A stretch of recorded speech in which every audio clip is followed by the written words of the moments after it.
Today's question is uncovering your dirt. You can't deal with what you can't see. So I'm not talking about cleaning your house. I'm not talking about lifting the carpet and sweeping underneath it, although that is quite often what we do with our feelings. I'm talking about your emotional dirt, the stuff that is clogging your system, the dirt that is making your life difficult because you're carrying all this extra weight around that you don't need to be carrying, all this extra emotional weight. So first I'm going to talk about perspective. So behind me, you can see my cupboards. I'm sitting in my dinette, and when I look out into the room, I am looking out into my family room, and I can see my fireplace, I can see a beautiful picture, I can see my office, I can see a couple of easy chairs. My perspective from where I'm sitting is completely different than if I stood up and turned around. If I turned around, I'd see these white cupboards behind me. Two completely different perspectives. Our perspective is coming right out of our own eyes. So it might be necessary to actually change where you're viewing things from. If you've ever taken survival training, and I've done this actually my daughter lives in New York, and I've done this in New York. I've actually turned around and looked to see where I came from. If you've ever done any survival training, they tell you if you're in a forest and you're walking down a path, every once in a while, turn around and look to see where you've come from, because it's going to look differently than where you are going, than the view from where you're going. So every once in a while, you need to change your perspective. You need to look at your perspective from someone else's view. You need to check to see if what you're thinking is how everyone else is seeing it. So you may want to actually ask other people's opinions. I've actually done that myself. There was a situation a few years back where my sister said some really not so nice things about me and claimed that I was just really not a nice person. And it really reached my heart. I really had to examine whether or not the things she said were true. And I just kept going over it and over it in my head thinking, are they really true? And I finally decided that maybe I need to get someone else's opinion. Maybe I'm too close to this situation. So I started asking people who knew me, asking people that I worked with, asking people who were my friends, who were choosing to be my friends. Do I behave this way? Is this really true? And all of them said, no, that is so not who you are. So just let that go. So that was very helpful in my letting that go, because I got someone else's perspective. I wasn't stuck in my own dirt. I brought it out into the light, and I let someone else see it to know that it was not true. So actually ask someone else's opinion, because it's great to see how other people can view things. It's great to see someone else's perspective. And that's also a great way to find out if you're making stuff up in your head, if what you're thinking is real or if you're just making it up. And we do that a lot. So a couple of days ago, I lost my phone. I misplaced it. And I was supposed to be meeting someone. And of course I didn't show up because I couldn't find my phone. I had to find my phone. My life is in my phone. And I couldn't even phone her to tell her that I had lost my phone, because, sorry, now my microphone has stopped working, because I didn't have my phone. I had lost my phone. And as the night progressed, and I'm looking for my phone, I'm frantically looking for my phone.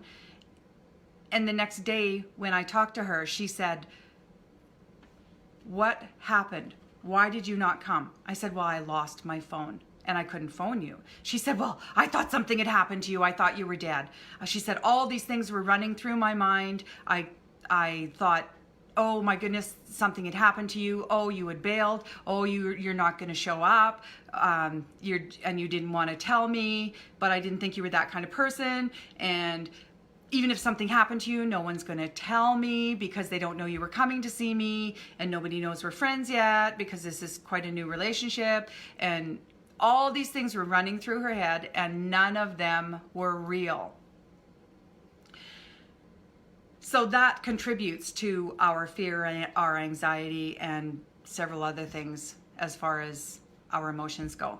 So you really need to pay attention and check to see if what you're thinking is real.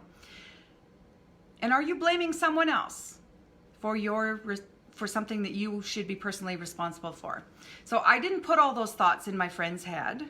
I didn't say, oh, think all these things about me. Think that I've bailed on you. Think that I've had an accident. Think that I have just not shown up for you and that I'm that kind of person. She caused all those things herself. But when I walked through the door the next day, she said, I was so worried about you. And I said, whoa, hang on. I'm sorry you were worried, but I didn't do that. I just didn't show up because of my situation. That had nothing to do with you, so you can't blame me.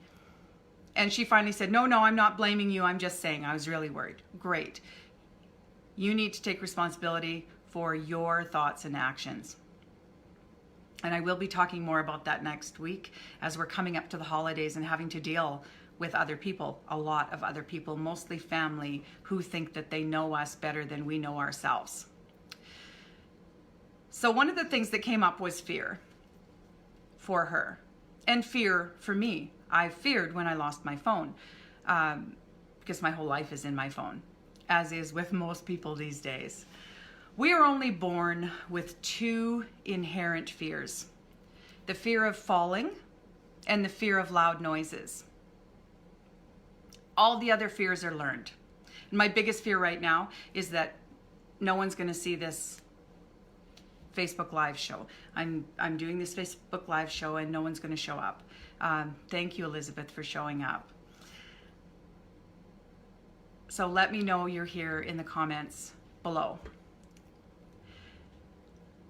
So our fear, we're talking about fear. Our thoughts create our emotions, and our emotions create our actions, and our actions create the outcome.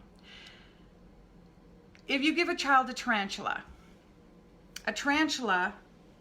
ugly spider creature, if you give a child a tarantula to play with, they'll play with it because they haven't learned that fear. I used to have an irrational fear of spiders. And it was to the point where I would run over small children to get away from spiders and bugs. I had this experience once though, and that was the beginning of my, seriously, you have to get a grip on this. I was walking from my dining room to my kitchen, and out of the corner of my eye, I saw something. Something moved. So I turned my head and looked up, and there at the corner of the doorway was a spider. And it startled me, it scared me so badly. I screamed so loud, I hurt my throat, and I scared the spider. Do you know how loud you have to scream to scare a spider? You have to scream pretty loud. That spider shriveled up into a little ball. And it's in the corner, so I can't get at it. And being afraid of spiders, I had to know where that spider was. So I'm watching the spider. I backed up, I knocked some stuff over. That was the outcome. I knocked stuff over. My heart's pounding. I'm afraid of this little itty bitty spider. So I'm watching this spider and it's curled up in this little ball. And it took about 3 hours. And I know it took this long because I watched that spider. I went from the kitchen to the dining room, to the kitchen to the dining room, doing as little as possible because I had to keep an eye on it. So I wasted 3 hours of my life watching this spider that I was afraid of until it actually uncurled itself and started moving again, and I was able to get at it to kill it. I couldn't dig it out at any time, because what if it fell on me? That would, yeah, no, that couldn't happen. Couldn't let that happen. So I had to put my life on hold in order to make that spider disappear from my life. So what is fear stopping you from doing? What fears do you have that are causing you not to take appropriate action? Post that in the comment section. What is fear stopping you from doing? I'd love to know. Other people will have the same fears, and maybe we can talk about that together. So I have a client with authority issues, and she's a snowbird. So every year she crosses the border twice for sure. Once in spring, once in fall. And when she's getting ready to cross the border, it used to be a serious ordeal for her. She would start gearing herself up a week before. Oh, I'm gonna have to cross the border. What if they turn me back? I can't not go. I'm not spending the winter here. What if my paperwork is not in order? What if they don't let my dog go through? What if they just randomly search me? And it's not that she would have anything on her that they couldn't see. She wasn't carrying contraband, but she had all these thoughts in her head. And as she had these thoughts, she would start shaking. She would get nervous. Her heart would start palpitating. Her blood pressure would start rising. She would start sweating and visibly shaking. So as she got closer to crossing the border, these symptoms from these thoughts would increase. So by the time she got to the border, she was a hot mess. And those are the signs that the border crossings look for people who are doing something wrong. So she was actually increasing her chance of being stopped. She had been stopped several times and nothing came of it. She was able to deal with it and get through it. But it was traumatic for her. It was extremely traumatic. So we tapped on that before she left, about a week before she left, and she crossed the border. 2 minutes after she crossed, she phoned me and she said, "What a great feeling," she said. "It was wonderful. I crossed the border. I talked to the border crossing guy, and I just didn't feel all those feelings. It was so great." Wonderful. That's one of the techniques I use to help people clear their dirt. So what are those fears doing for you? How would your life be different if you didn't have the fears? Post in the comments what you could achieve if you didn't have the fear. Could it be a better job? Are you afraid of asking for a new position? Are you afraid of asking for a raise? Could it be more money? Are you afraid to cross the border? Could you be limiting your travel? Are you afraid of letting someone know that you care about them? Are you afraid of telling someone that you love them? Or are you afraid of leaving a relationship that no longer serves you? We all have those tapes playing over and over in our head. We have up to 70,000 thoughts popping up in our head every day. 70,000 thoughts, that's a lot. It's not the thoughts that create the problem though. It's how we handle those thoughts. And just because we think the thoughts doesn't make them true. That's the dirt.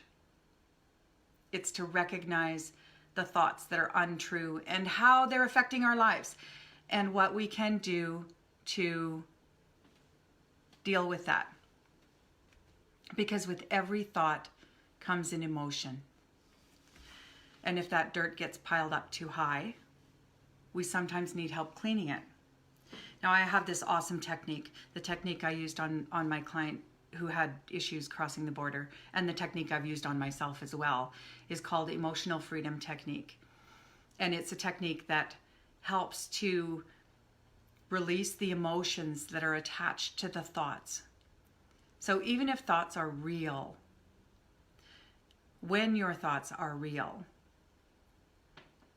there's an emotion attached. If you're in a car accident, that's a real thought, and you relive that thought over and over again. And that emotion that comes up from being in that car accident, that's real. But it doesn't have to debilitate you. It doesn't have to stop you from living your life. We can help remove that emotion. So your real thoughts are just stories. And this process also helps recognize whether or not your thoughts are true. Just like when I lost my phone and my friend panicked. Her thoughts, none of her thoughts were true, but she thought them anyway. Sometimes that dirt gets mixed a lot or piled on heavily, and it becomes mud. And I've been stuck in the mud. I have been stuck in the mud. I was stuck in the mud with my marriage, and I was able to see my way out of that. So even mud is not something that cannot be dealt with when uncovering your dirt.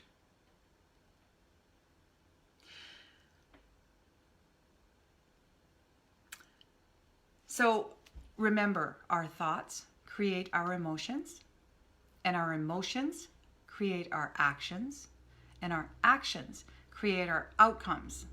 So what outcome would you like to have? We can just reverse engineer this so that we can get you the outcome that you would like. Just because a thought pops up doesn't mean you have to keep it. It doesn't have to be thought, emotion, action, outcome. It can just be thought. And then you can say, oh, there's that thought. I don't want that anymore. And let it go from your mind. So if you'd like more information on this, you can visit my website at www.everchanginglife.ca, and we can help your thoughts become great actions. I appreciate you joining me. And remember to post your comments and questions, as they could be future shows. Lots of people have the same questions, and you being brave enough to ask the question could help someone else. Have a great day. Thank you so much for watching.